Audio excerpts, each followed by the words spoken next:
সুপ্রিয় দর্শক, আজকে আমরা চলে আসলাম লোকাল টিমের পক্ষ থেকে। कौन है ये लोग? আমি দেলোয়ার হুসাইন ওরূপে কালাবাই। সুপ্রিয় দর্শক, আমরা চলে আসছি একজন সাক্ষাৎকারের সাথে সাক্ষাৎ করব। তো আমাদের বাংলাদেশে অনেক সিনেমা কুর আছে, তার মাঝে অন্যতম একজন সিনেমার কুর করছে এই যে আসসালামু আলাইকুম ভাই। ওয়ালাইকুম আসসালাম ভাই, এখন আগেরকার ছবির মধ্যে যে সাবানা জসিম তারা যখন ছবি করতো, যে চোখে জল এসে পড়তো, তো এখন আপনার এই যে ডিজিটাল যুগে ছবি দেখলে আপনার কিরকম লাগে, সিনেমা দেখলে কিরকম হয়?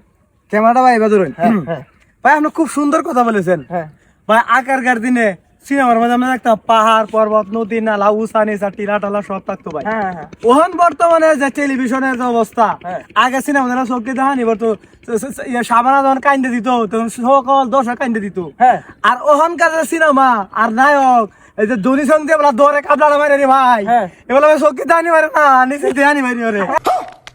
ও ভাই ভাই আমি তো কোনো ভুল করছি না। ও ভাই এটাই এখন বুঝা থাকা। এটাই real। ও ভাই এখনকার যে নায়ক হ্যাঁ। ওখানে চোখে দানি মারে না নিচে দানি মারে রে।